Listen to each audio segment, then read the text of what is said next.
My name is Rachel. I'm 31. I currently live in Pittsburgh, Pennsylvania, where I'm originally from. I went to college in North Carolina and met my husband there after college about 7 years ago. We got married in 2022, and then a year after that, we decided to start trying to have a baby. I then dealt with about a year of infertility, and we were able to find my ovarian cancer through infertility. I dealt with some bloating and really bad periods. I feel like I've dealt with bad periods my whole life, but I think they did actually get worse in the last few years where I needed a heating pad or Advil all the time. I dealt with some night sweats, and then I dealt with infertility. I went to my doctor in November for my yearly appointment, and my pelvic exam was normal. My blood work was all normal, and then in January they decided to do a CA-125 blood test and an internal ultrasound where they saw a mass on my left ovary, and my CA-125 was supposed to be under 35, which was normal, and mine was 1800. So they knew it was extremely elevated, but we didn't know at that point if it was definitely cancer. So we knew for me to have a baby, though, that mass would be in the way of where you would grow the baby. So the doctor wanted to do surgery immediately. I had that appointment on a Tuesday, and then they took me for surgery the following Monday, where it ended up being, I think, about 6 hours, and they discovered it in the laparoscopic surgery. They removed the tumor and my left ovary with it and figured out that it was stage 3B ovarian cancer. I saw my gynecologist every November, never anything wrong, always perfect blood work, always normal pelvic exams. I actually had my yearly physicals with my PCP every year too. So I was doing blood work probably at least twice a year, and nothing ever showed off. I was getting a period every 30 days, ovulating because I was doing the ovulation strips. Nothing was off at all. My periods were really heavy, but they were regular. They were every 30 days. And they only really lasted like 2 to 3 days. So I never felt like they were that terrible that it affected my life too much since it was only 2 to 3 days a month. That's just ovarian cancer. The symptoms are so quiet. I guess that's why they call it the silent killer. And the color for ovarian cancer is teal because they say it's a color you cannot miss for a disease that's often missed.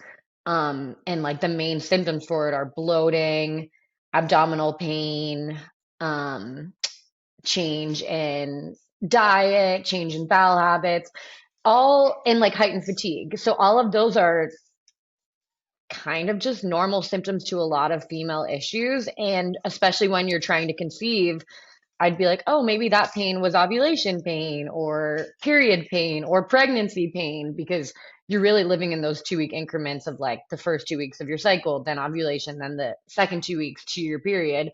Um, so yeah, I just feel like as women, you're always able to find a reasoning for it. And with bloating, that could be from eating, that could be from drinking, just so many different things. It's not acute issues, I feel like is how I usually describe it. It's just slowly growing. And my tumor was the size of a grapefruit, which was crazy because you would think that big it would like stick out, but it really didn't. I was like 125 pounds at that time, so you would think it would show, but it didn't at all. My gyne-onc was able to feel it when she did an exam eventually, and she was able to actually move it around in there.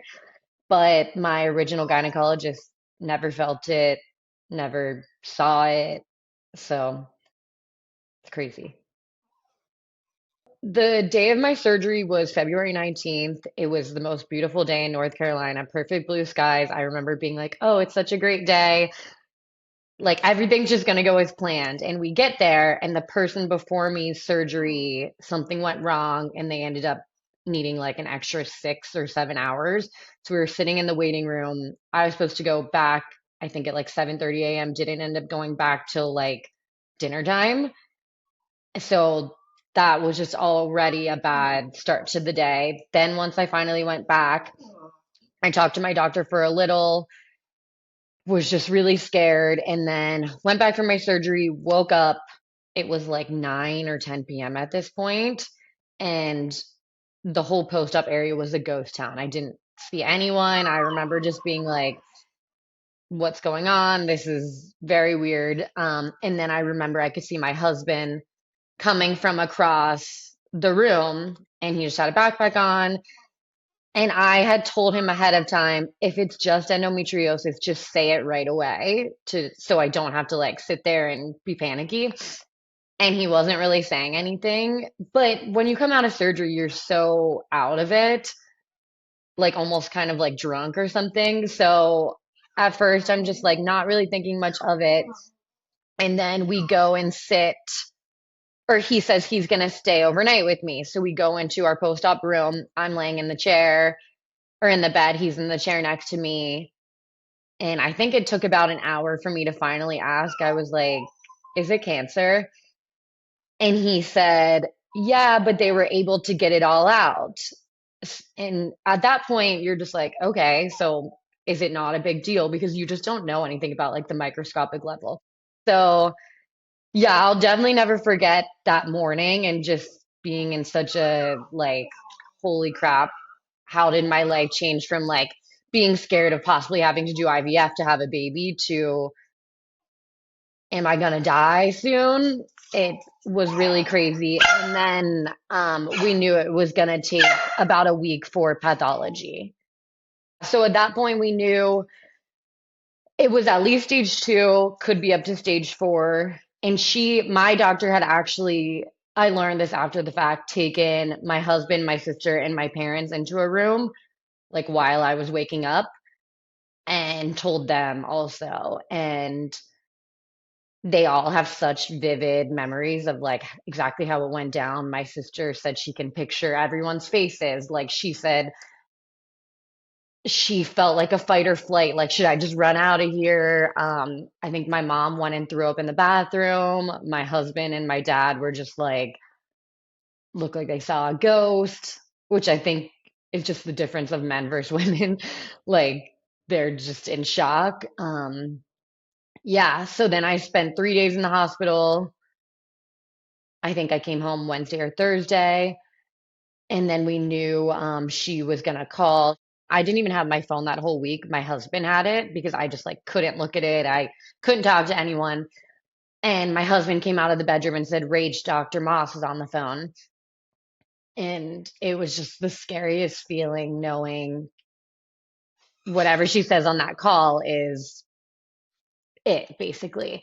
So me, my husband, and my mom all go in the bedroom. We're like sitting on the bed, just like holding hands. And she at first was like, how are you? Like all of that kind of stuff. And then she says, it's a favorable stage three, which using the word favorable, I remember we held on to that so much because I just kept thinking, if she thinks I'm gonna die, then like she wouldn't say the word favorable. Um, so I just really held on to that. And she said, you're gonna need chemotherapy. You're probably gonna need another surgery. You're gonna lose your hair, but it's treatable. And we really just held on to that. And it was almost kind of like relieving to finally have a plan because I really think the anticipation part is scarier sometimes than knowing. Um, yeah, so it felt like we could finally breathe at that point. Before that original surgery, she knew that biological children were really important to me. So before we went in for that surgery, she had talked about if I needed IVF, or sorry, if it was cancer, um, she would leave at least one of my ovaries. So I had a chance at fertility.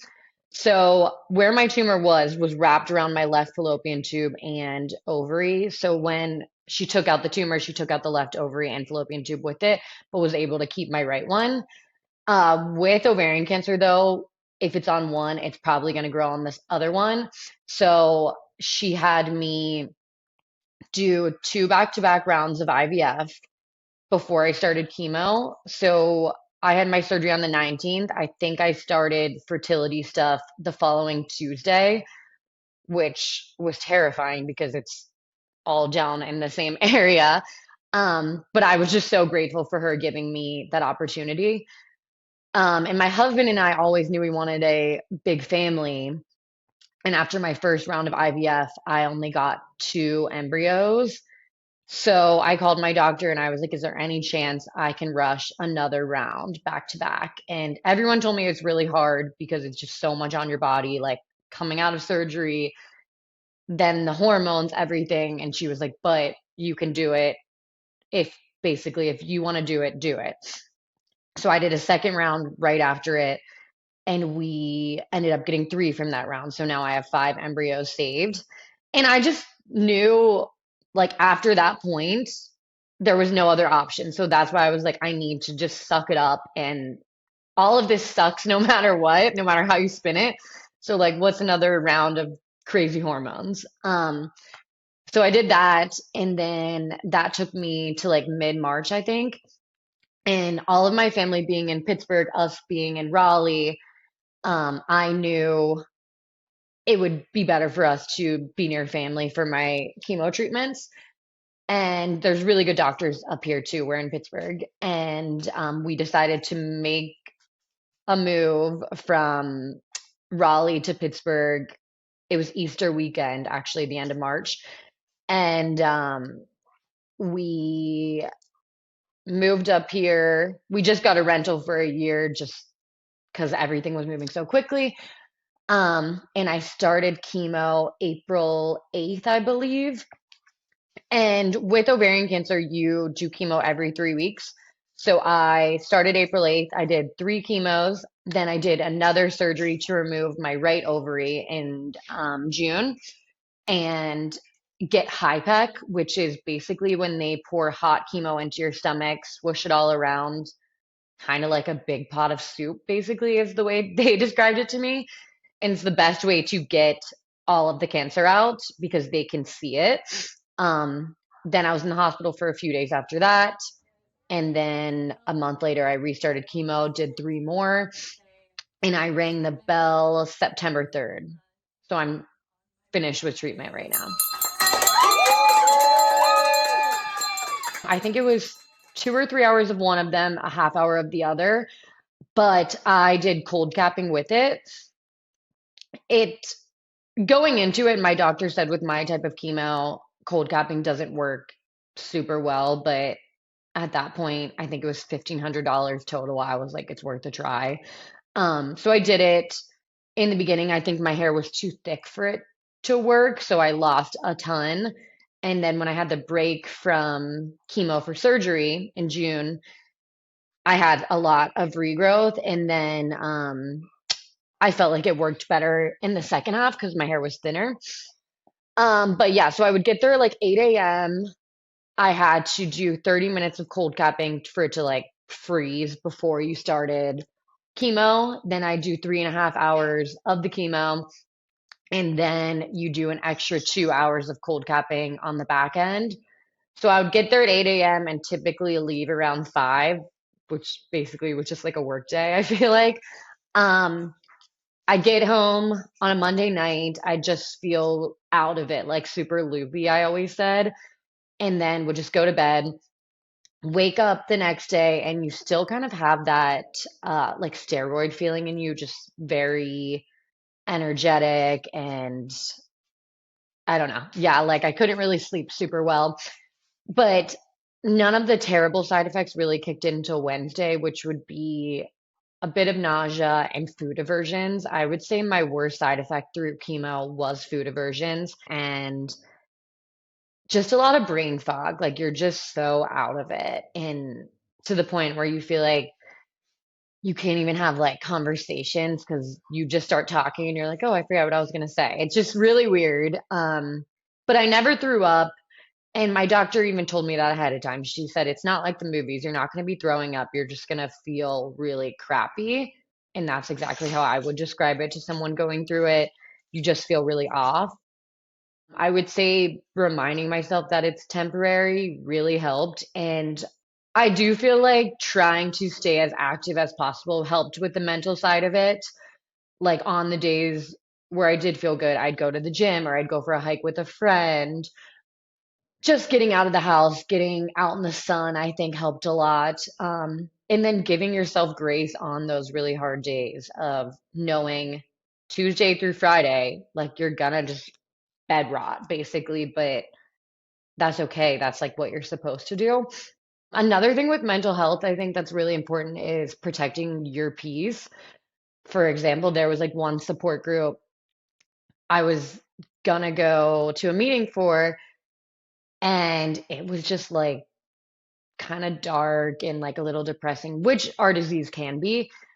But when you're in a positive headspace, I think it's really important to stay in that and not let yourself get in a darker area. I just think it's really important, even if that makes you selfish at times, like you have to protect yourself over helping other people. So that's something I would really tell people to do is find support and find support groups, but make sure it's the right match for you because you want to make sure it's helping you rather than making you more scared or making you more sad, I guess.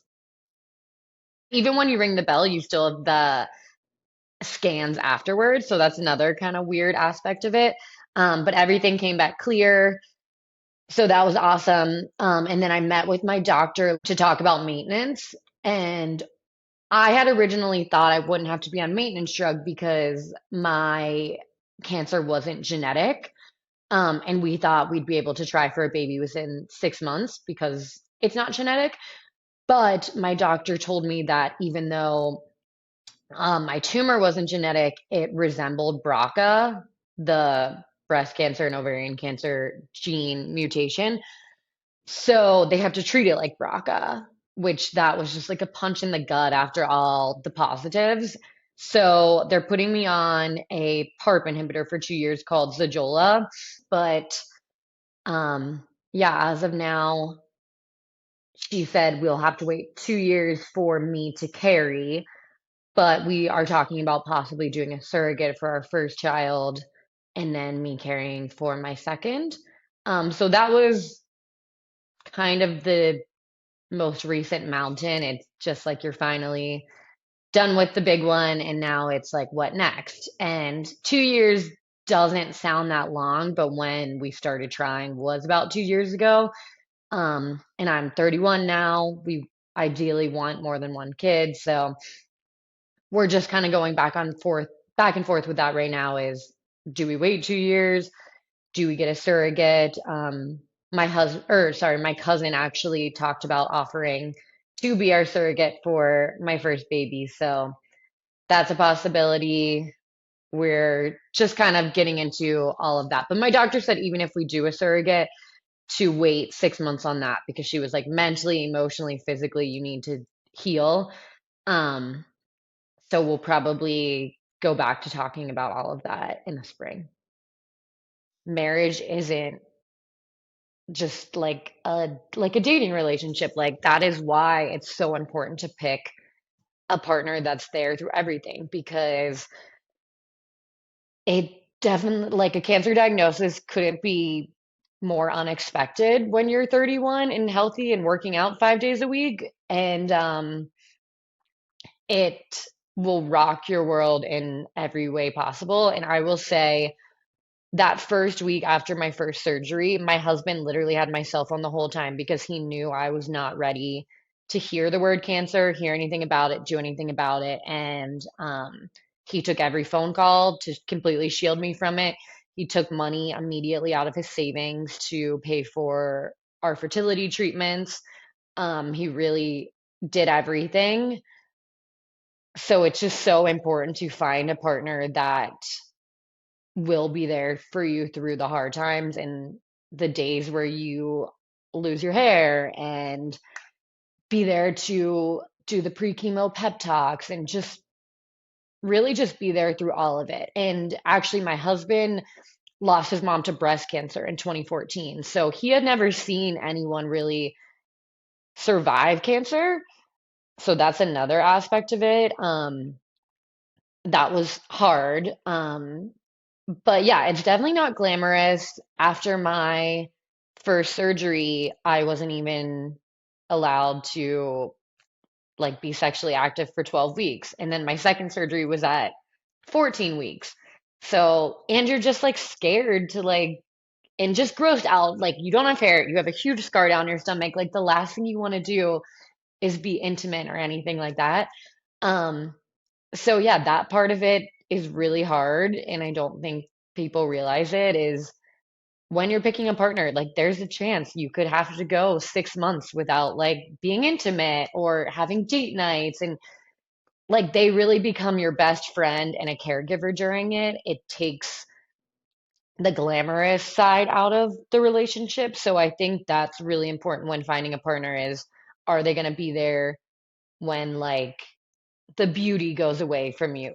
As terrible as this year has been and how much my world has been rocked, it has honestly been the most fulfilling year of my life. I've reconnected with so many people. I've realized how big my village really is. And I just don't really sweat the small stuff anymore. I used to be so obsessed with my career and having a perfect family and having perfect clothes and vacations and just dumb stuff. And then when you really are in a position of, am I gonna live or die? You just don't care about that kind of stuff. Even when I hear friends and stuff venting about their friends or their mom or dad, I really try to knock it on my soapbox too much because you don't want to be annoying. But I'm like, you don't know when it's gonna hit your family, and you never think it's going to. I had no cancer in my family, and the hardest thing I've ever gone through was my parents being divorced, which now sounds ridiculous. But it just, don't sweat the small stuff. And if it happens to you, it's going to make you a stronger person. It's going to make you a better person. Um, and there are so many positives to it, like there really are so many silver linings. I've gotten to do so much cool stuff throughout this. I am happier probably than I was before, which I feel like people don't believe me when I say that. Yeah, I'm scared it could come back, but I'm really intentional about my days now rather than just waking up, getting on my computer, doing just like what I need to do that day, going to bed. I feel like now I'm reaching out to friends more, making sure everything's good in their life, going and getting coffee with friends I haven't seen in years, working out, making healthier choices. It just makes you think more, but in honestly a good way. It makes you be more intentional with everything you do in your life. And it will be really, really hard. And there are definitely days where I'm like, why did this happen to me? This sucks. I hated this year. But there are so many days where think I'm so lucky to have connected with so many people and to kind of get to see how life could be taken from me, and it makes you really appreciate everything you have in your life. So I would say that it's going to be hard, but you'll be a better person for it, and it'll be fulfilling.